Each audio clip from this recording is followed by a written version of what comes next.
I think we all have to take responsibility. There's this chasm of a gap between the business and what security does. They make assumptions versus security hasn't gone and created that halfway bridge to be able to articulate what they're doing in the organization that will protect the organization.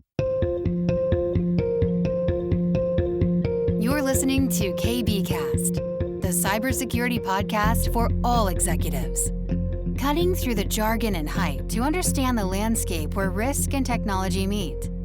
Now, here's your host, Carissa Breen. Hey everyone, it's KB. Thank you for being an active listener on the show.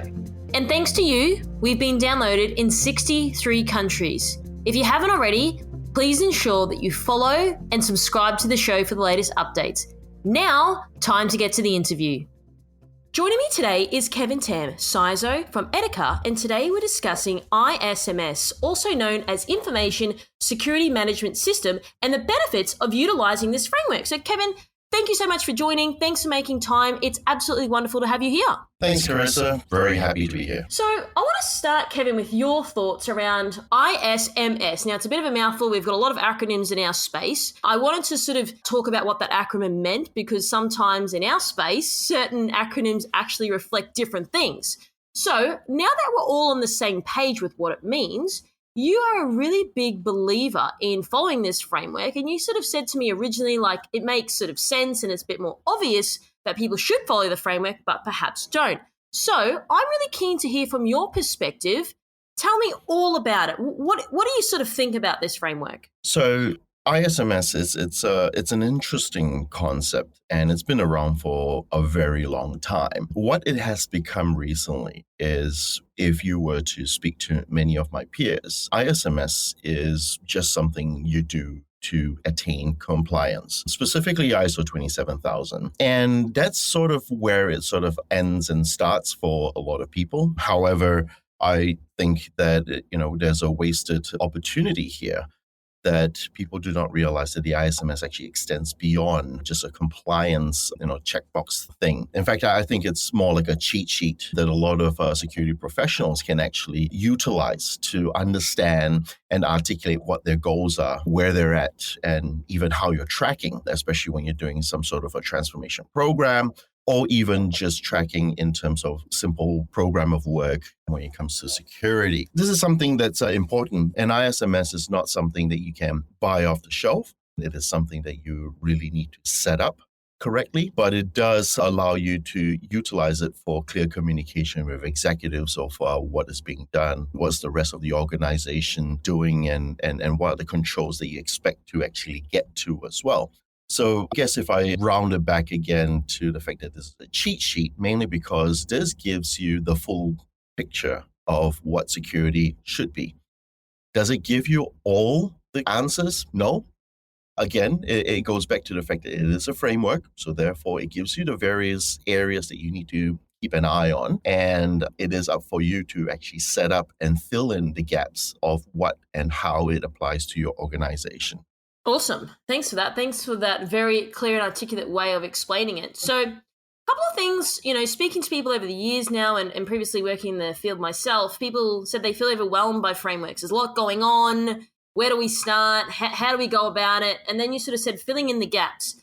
Is it the filling in the gaps part that people sort of struggle with perhaps, or they're like, oh, I'll do it later, and then later just never comes? Or what are your thoughts on that? Yeah, absolutely. I think the setting up part, of the ISMS is always the most difficult part. I'm not professing that this is a simple thing, but like a lot of things that we do in the security world, is that if you actually put a bit of effort into it, you can reap a lot of benefits out of it.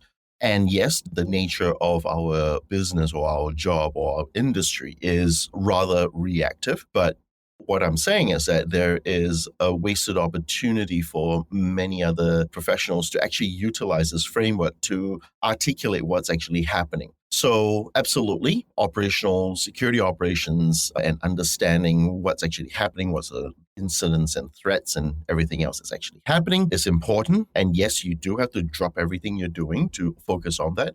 But what I'll say is that if you put the remainder of your effort into setting it up correctly, you will reap a lot of benefits out of it. So maybe I have the answer to this, and you can correct me if I'm wrong.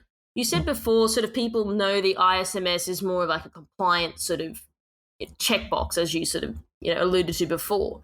Would you say that's probably why people aren't sort of leveraging it beyond that point from the framework perspective, because it's not really known for that, and it's sort of there's a bit of an oversight there from people and not really sure about what it does, and so therefore they don't look into it more because they just assume it's compliance framework. Yeah, and I think that's the misunderstanding of what the ISMS is. Now, I am very specific by calling it ISMS. I will not call it ISO 27000. I will not call it NIST CSF. These are great frameworks that you can actually base your ISMS on. The ISMS itself is a bit more encompassing than just the security controls that you actually apply within your environment. Now, there is wasted opportunity here mainly because everyone looks at frameworks like ISO 27000 and NIST CSF, and they look for those controls that they need to implement. And it's an interesting thing because if you actually start looking into what these frameworks give you, what they give you is ideas of what needs to be done. They don't tell you specifically what needs to be done. So it becomes a bit of an interesting portion, and part of the reason why people misunderstand what these frameworks are is because in their experience, the only time they actually deal with these frameworks is when an auditor is coming in or when they have to deal with compliance. And therefore it becomes a painful experience. And human nature, if something is painful, they don't try to do it again. And that's to be expected. The question is, can you actually utilize this and use this on your day-to-day basis so that when an auditor comes in or when you actually eventually do want to look at a compliance perspective, can you utilize this particular framework or ISMS? Or when your board asks you a question, can you utilize this ISMS? And what I think the missed opportunity here is that yes, it's massively underutilized in the sense that people only look at it as a compliance thing, when in actual fact, it can be used for a much broader spectrum of security activities. You are right. When things are painful, no one wants to do things again, myself included. But you raised an interesting point there, Kevin. You said, the framework does is give you ideas of what needs to be done. So can you give me an example of like what some of these ideas are? If we filter it down to, I'll take for example, the NIST cybersecurity framework, right? You've got the identify, detect, protect, respond, and recover. It gives you the full spectrum of what a cyber resilient organization needs to focus on. And within its own categories, you've got subcategories, which actually tells you broad spectrum what other things you should be doing within those environments. Now, these frameworks are not there to understand or to say that, you have all these controls in place. It basically gives you the full picture of these are the things you need to do. Now, when you actually do set up your ISMS correctly, and if you base it on something like a NIST CSF, it becomes interesting because it actually already has set forth a bit of a roadmap for you, right? You can actually look into what you have at the moment, what the controls you have, matched up with the kind of tooling that you have or processes you have. And then from there, you can go, well, okay, is this mature enough? Is it not? How far along are we to finish implementing it? Do we have to do more? The NIST cybersecurity framework or even ISO 27000 or any other framework you want to come up with works in the sense that it gives you the full picture. And then it's up for you to fill in the gaps of how does my organization deal with this? Do I have it? Do I not? And then it actually goes back to the fact that, the whole ISMS actually links up to things like your risk framework. If you don't have that control, what does it mean from a risk perspective? So it gives you the full spectrum, fill it in. It's almost, I call it color by numbers in this case. And also why I call it a cheat sheet for security. I love color by the numbers, and I love that analogy. So I know this is a bit of a hard question to answer, but just to get a barometer, and I know it's sort of how long's a piece of string, but if you were to sort of conduct these exercises, and I guess it depends on the maturation of the company, the size of the company, how long the company's been around, et cetera, et cetera, et cetera. If you, Kevin, as a leader, were to sort of implement these exercises, like you sort of said, like, do I have the thing? Does that link up to a risk framework? What happens if we don't have the thing? What's our risk, et cetera? Like, this is quite a laborious, arduous task if you want to sort of look at it from that perspective. How long would you sort of say that people perhaps need to carve out to implement some of these exercises? I mean, if you had to just give an example. Cool. So the reality is there is no end date to ISMSs. Just like there is no end date to a security program, I think we need to sort of wipe that slate clean in terms of an end date. There is a point in time, and that's what we need to do. And then from there, we actually evolve. And again, when you actually have a framework, you can easily evolve around that framework. And at some stage, if the framework doesn't work for you, you can throw it out, put another one in again, and then try to realign everything. Now, to the question of how long this will take, based on my experience and working in a startup where there isn't a lot of business activity, this activity took 2 people about 3 months to complete. So I'm not saying this is simple, even for a business that actually doesn't have a lot of business activities, it still takes a fair chunk of time to do. And that will give you a position of what your entire framework looks like, how it connects to your risk appetite, how it connects to your risk appetite statement, how it actually connects back into impacts to your revenue stream, how it connects back into what you're doing from a security controls, definition of your control objectives, identification of your key controls, all the way down to what are the tools that you actually want to implement or have implemented. So when you say 2 people for 3 months, is that 2 people working on this day in, day out, or like a couple of hours here and then sort of doing BAU stuff, or what are we dealing with? So basically 2 people with full attention onto the implementation of the ISMS. Okay, so it is a big amount of time. It is a big amount of time, but it doesn't mean that it's going to be the same for a lot of organizations. Absolutely. If you were to ask me whether we can actually do this and how much time it is for an organization that's already operating, at some point in time, even in the 1 month or 2 month period, or even 3 months, there is a position you can already take from the ISMS, and you can actually start utilizing it already. I'm not saying that you cannot utilize it, even in a large organization. Once you've actually put in the foundational cornerstone of the ISMS, you can start utilizing it. And that's the important part of it. Gotcha. Yeah, that makes sense. And I guess with any of these things, it's more so like the effort required when you haven't sort of implemented something like this historically. So it does take a little bit more time and a little bit more rigor to implement it correctly. Oh, no, it definitely does. It's based on experience as well. But, if you were to ask me in terms of an implementation of ISMS, the very first thing you really need to focus on is not even the ISMS. The very first thing you really need to focus on is where are your revenue generating streams within your organization? And that's literally the first step.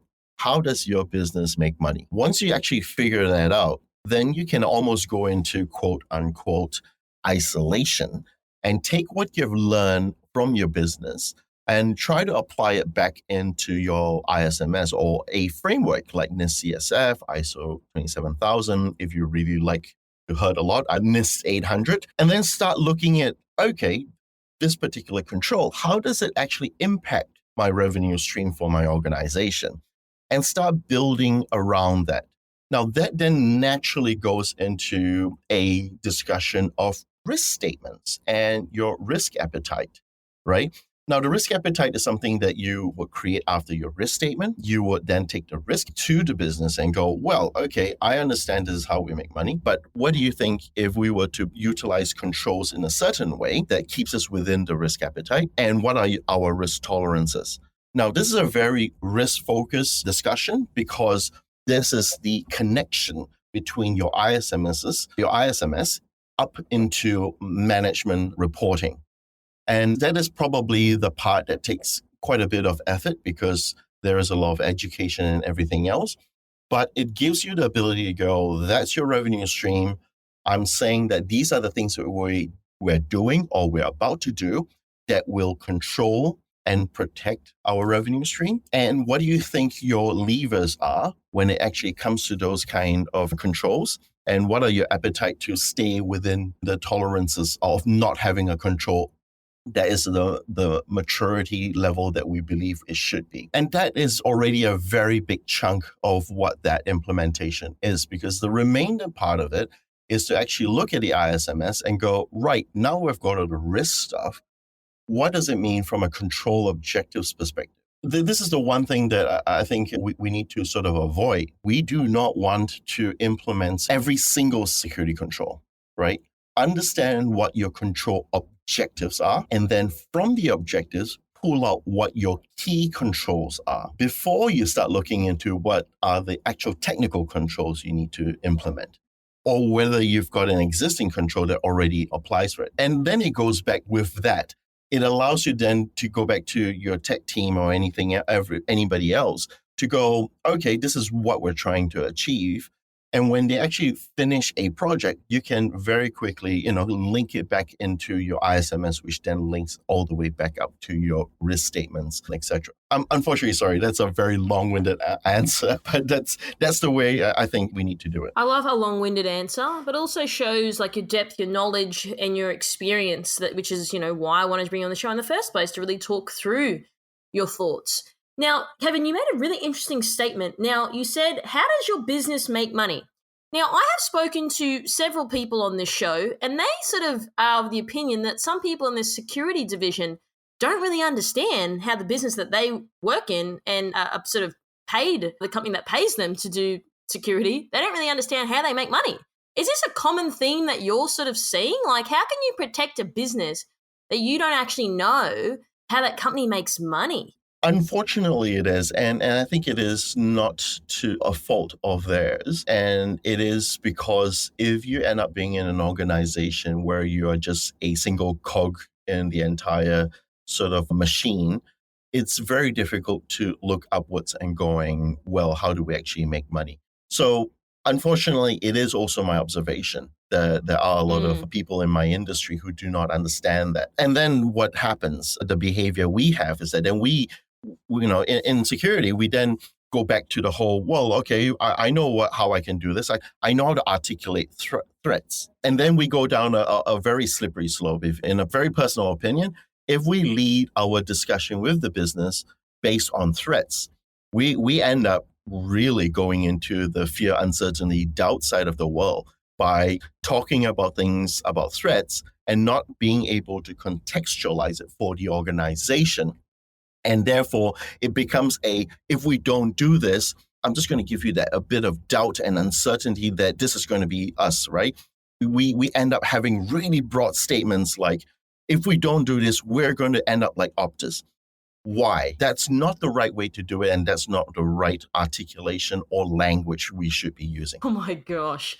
I have heard these conversations far too many times. Now, you make a great point. Absolutely, you're a cog in the wheel. I've been in that position before, so it's like, and there's so many different streams, especially, you've worked in a bank yourself, for example, like, you don't know, you fundamentally, you sort of know, but maybe explicitly you don't. So do you think maybe the fault, or, well, I don't like to say fault, but maybe the oversight needs to be on the leader to be like, okay, now we understand that you're a security team, we're here to protect the business, da-da-da-da-da.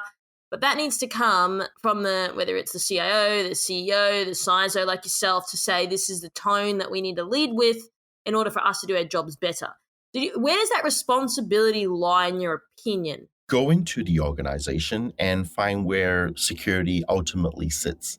And that would be the leader that needs to articulate this or be able to figure out that particular position. So it could be a CISO.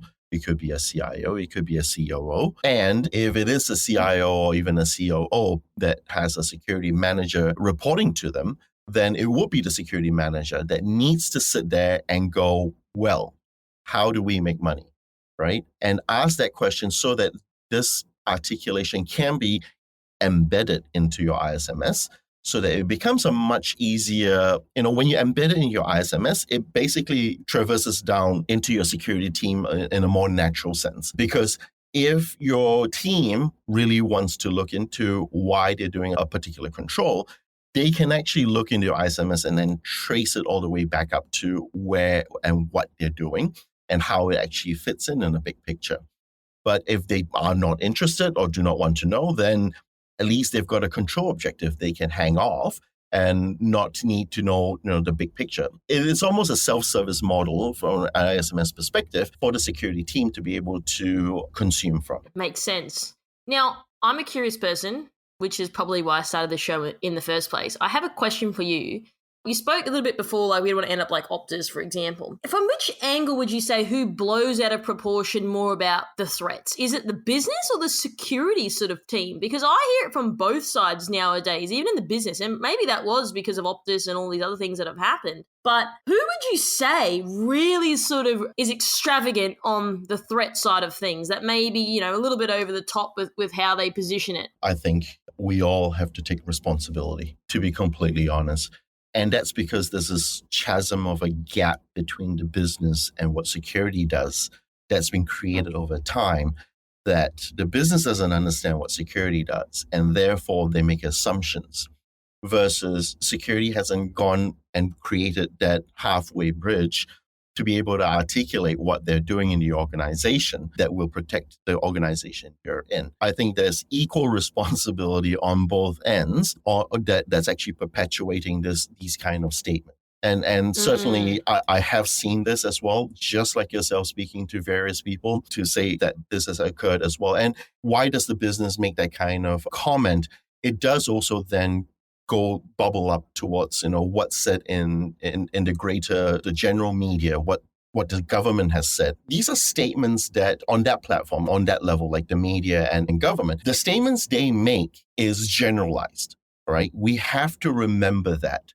It does not automatically apply to your organization. However, when you actually consume it, we actually apply our own personal bias to it. So a business is actually going to look at a headline and go, Optus breach, right? Immediately, they're going to go, well, we're going to have a breach as well because we've got customers. And that's probably the only context they actually will be given. So therefore, they will end up saying things like that. And on the flip side, from a security professional perspective, if we don't have the context of the business, then we're going to go, yeah, well, Optus has this breach because they have these threats. And this particular threat actor is known to be active in our industry. So therefore, the Optus breach is absolutely going to happen to our organization. Now, that's not going to be helpful, right? Both sides need to just build a bridge and get in and cross it, take on responsibility and have a contextualized discussion of why something like Optus may or may not occur, or even how it might occur and how the organization can actually react and respond to it. Yeah, okay, there's so much in there, and I understand about the generalization. So, for example, the day of this recording, the other day, there was a plane, large Australian aviation carrier had to, Mayday landing, and now, people are like, oh, well, I was on a plane the other day, like, what if this happened to me? And like, it may have happened, but it's probably unlikely considering the amount of planes that leave the airport every day and fly around domestically or internationally. But it's because of that one headline that people have now really sort of holding that very tightly to be like, well, that's a massive risk. And this is what I mean by the generalization of how people think, which I can understand and I empathize with, but I guess maybe then it falls to the security sort of division to say, hey, like, let me sort of break that down for you. Because it's not often, for example, a plane will land randomly like that from a Mayday perspective. So you mentioned before, build the bridge and cross it. So how do we build the bridge? And I know that's a hard question to answer, but it's getting people on the show like yourself to give other people insights around how they can sort of move as more of a unification in their business. I mean, they don't have to be against one another. I know what it feels like, even going like a decade ago of feeling really against the business and then people almost ostracizing you because you are trying to do your job. But, maybe back then there wasn't a lot of unity between the business and the security sort of department. So I'm curious to get, hear from your perspective, Kevin, like how do we build that? Now, it is, and it will, vary from people to people. But what I'll say is being in a position that I'm in at the moment as a CISO for a financial services company, I need to take the effort to come out from the security engineering background that I have and my understanding of that world, put it one side, and take a big leap forward to actually understand how I talk like a business person. And that is already probably 80% of the way of building the bridge on the security side. So I've taken a responsibility on myself to go, okay, the first thing I need to go is how do I deal with the organization? Is there a particular language that the business use, right? This is not even rocket science. I think it's been said in the industry for well over a decade. Security needs to start articulating things in a risk language. Why do we keep saying that? Because the business understands risk. They understand risk of not doing something because if you don't do it, you're missing out on profits, for example. You're not doing this because you're liable for this. You're not doing this because of, whatever reason. Understand the structure of how the business language is and take your deep knowledge of the technical side in security. It could be technical, it could be not, but take that security context and then hone it into a business language of which the business can understand. And that's basically, it sounds really simple. It's incredibly hard. I've been in the industry for well over 20 years, and I keep needing to learn new ways to do it. Right. And it's never going to stop. I think I still have about 20 years in my career to go. And my expectation is I need to keep evolving and understand how the business talks, from things like how you structure a sentence all the way down to something as simple, a terminology we use. It's always an interesting thing trying to bridge the gap between what the business understands versus what the technology or even security is trying to do. Thank you. I really appreciate you saying that because, yes, in theory, it sounds easy, but in reality, it's quite a hard thing to do. Like engaging with human beings is hard, right? And understanding what goes through their mind, which is not made up of ones and zeros, is complicated. People have feelings and emotions that make no sense half the time. So, okay, you made a great point that you have to actively, and I use the operative word is actively, come out of your background of being an engineer and as a security mindset and sort of swim over to the business. But would you say, Kevin, that not enough are taking the same sort of approach that you've sort of taken to get out of the mindset of being that engineer, to actually be that CISO, to be that leader, to engage with the business, to drive that outcome? Would you say that perhaps, and maybe it's not people's intention to be like, hey, I'm just going to hang in the back. Maybe that's not what they sort of lead with. But like I said, it's hard. But would you say that people aren't doing enough of that? I would say more needs to be done, absolutely, from our end. But it is not through the fault of their own. The reality is security has been a very reactive function. And through reaction, we actually end up not being able to focus on more strategic things. And what I've been talking about in terms of bridging gaps with the business, it is, you can put it into the bucket of this is a strategic thing that we need to do.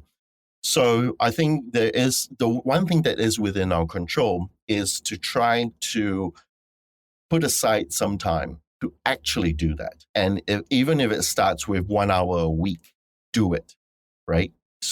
Put your tools down, go speak to someone in finance, go speak to someone in product, go speak to someone and ask the question, hey, I heard about this, and I assume there are a lot of organizations where it's very consumer focused, right? Just go to them and go, hey, I heard about this particular thing that we're doing. Can you tell me more about it?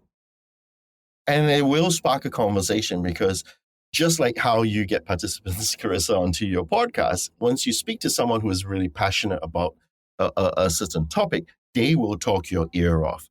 Allow them to talk your ear off. And then start getting all the little dots, and the various sort of aspects and their perspective of what it is, and start joining the dots so that you can actually see the big picture.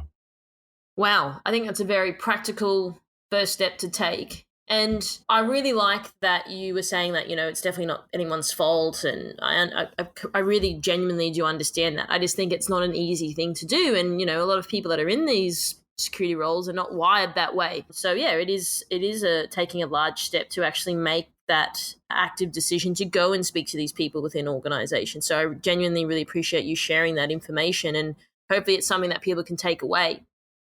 Now, to get sort of a little bit more back on topic, because I love a good tangent, I want to, sort of round up the interview with a couple of questions, because it's been on my mind and it's something that I've spoken about with people on the show a lot. Now, you sort of mentioned before, Kevin, 2 people, 3 months. I mean, barometer, it's not anything set in stone to, implement or to start to implement an ISMS.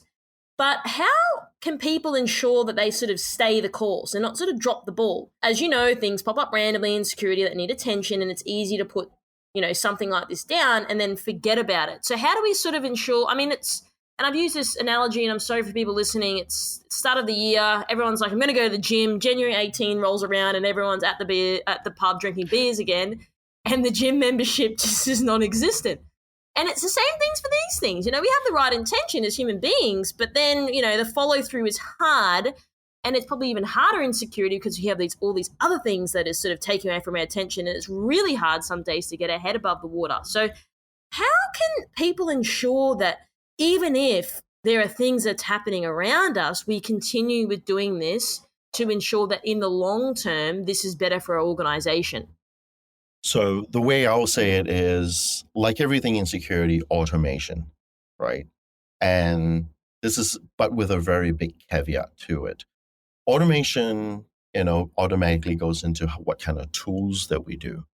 But the one sort of thing that I will say is, do not buy a tool before you've figured out what your ISMS is, purely because you will be led down the generic pathway of utilizing whatever out-of-the-box capabilities are for the business. And then very quickly, your ISMS becomes completely out of context for the business and not relevant. So the one thing I'll say very quickly in terms of things that distract you away from implementing the ISMS is that, honestly, it doesn't really distract you away from the implementation of ISMS. When an incident occurs, quickly go back to what you have already done and go, what is it that we are, dealing with? Obviously, deal with your containment quickly. Once the containment is done, then try to quickly understand what, that's actually weak, that has actually created that situation.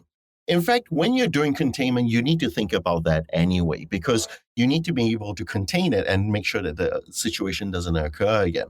Now, that means you will be looking at your ISMS, whether you actually understand what an ISMS is. A lot of people already utilize it. So every time you actually do that, understand that you are already touching parts of the ISMS, the containment part, the remediation part, ultimately even the post-incident review. You will actually then look into it and go, well, what can we have done better to prevent this from happening?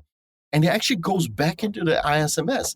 Now, it becomes a natural progression or a natural evolution of ISMS to utilize distractions, quote unquote distractions in this case. So what I'll say is, don't create another PIR process or incident reporting or any of that.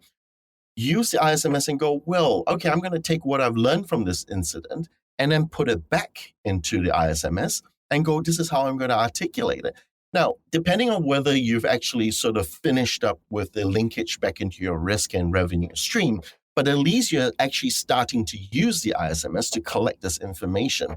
And you collect this information over time, which actually just benefits the implementation of ISMS. So I guess maybe I need to do the whole air quotes of implementation. What is an implementation? The ISMS there is no end date, as I mentioned earlier. So therefore, there is no end to an implementation, right? So define it, utilize it immediately. And if you can actually get all the linkages back into your risk and revenue stream protection, therefore, then you will actually reap the benefits of the ISMS very quickly as well. So yes, there's absolutely going to be distraction, but always grab your ISMS with you and go, well, okay, what is it? What are we dealing with? And how does it impact our controls? And what is it that we're trying to deal with? And that's how, and then map it into your ISMS. Now, you might argue that, oh, well, we haven't got to that stage or that part of the ISMS yet. Fantastic. Because now you're forced to put those controls into ISMS and go, well, that's weak. That particular control, we don't have it. So therefore, at your post-incident review, take that and go, where does this fit in my ISMS, right? And once you find it, put it in there and go, we've learned that we do not have something here, or there's a gap over here, or our control is just not mature. Therefore, you've actually learned something from that particular distraction. Gotcha. That makes very much practical sense. It's sort of, as you were talking, what was coming off my mind, and I'm happy for you to correct me, is like going to the gym. Like, yes, the first part is a bit harder because, you're not as fit and you've got to get used to it and your muscles are sore. But then over time, Yeah, you don't stop going to the gym because you've got to maintain your fitness level and your health, but it does get a bit easier. Is it the same sort of thing with this? Like, yes, okay, once the ball gets rolling, it sort of snowballs and it gets a little bit easier because you're sort of, you're used to having that as part of your, standard operating procedure. You take it with you in, doing your PIRs and things like that. And it gets a little bit easier and you're a little bit more used to having it sort of around, and it's easier to sort of manage and work with. Would you say that's the case? Absolutely. Absolutely. It makes it a lot easier. It becomes almost muscle memory, right? And again, I go back to the fact that the ISMS is a cheat sheet because it is that automatic, it's already defined what your muscle memory should be. So utilize it. It's interesting. You just talk about a standard operational procedure, your playbooks and all of that. They all ultimately link back to your ISMS. So it will naturally become a pool or a way to actually report stuff in a structured manner that can link back to the business. So, Kevin, in terms of sort of final thoughts or closing comments, is there anything specific you'd like to leave our audience with today? Oh, I think, I've spoken about ISMS a lot, and it is and I will actually say that it is a very old school sort of thought. The one thing that I do want to challenge your listeners here is to go and actually evaluate this correctly. Understand what an ISMS is versus what ISO 27000 is or what NIST CSF is, right? Understand how an ISMS can be the center of everything you do, and then also then push yourself to go, well, how do I utilize this to my advantage? Like when I'm talking to the board, or even when I'm talking to an auditor.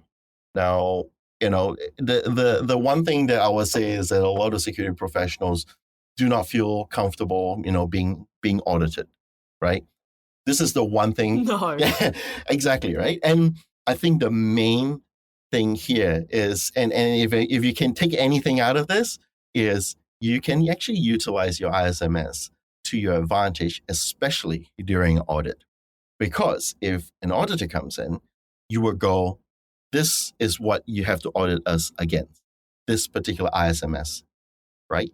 Now, when you do that, you are in control of what they will be reviewing.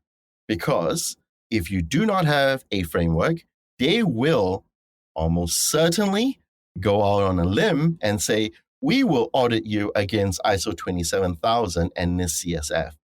And do you see where the problem is? If you do that, the frameworks like 27000 and CSF is not contextualized to your organization. So the one thing that I will say to your listeners to take away is that if anything else, utilize the ISMS as a way to manage your relationship with your auditor. As soon as the word audit comes into play, people get nervous. So yes. I do understand that. And I really appreciate you coming on the show today, Kevin, to share your thoughts, your insights. You've obviously got a wealth of knowledge and is exactly what our industry needs. So thanks for taking your time up today to share your insights with our listeners. Thanks, Carissa. Thank you for the opportunity to speak with you and, hopefully connect with your listeners. Thanks for tuning in. We hope that you found today's episode useful and you took away a few key points. Don't forget to subscribe to our podcast to get our latest episodes. This podcast is brought to you by MercSec, the specialists in security, search, and recruitment solutions. Visit mercsec.com to connect today. If you'd like to find out how KBI can help grow your cyber business, then please head over to kbi.digital. This podcast was brought to you by KBI.media, the voice of cyber.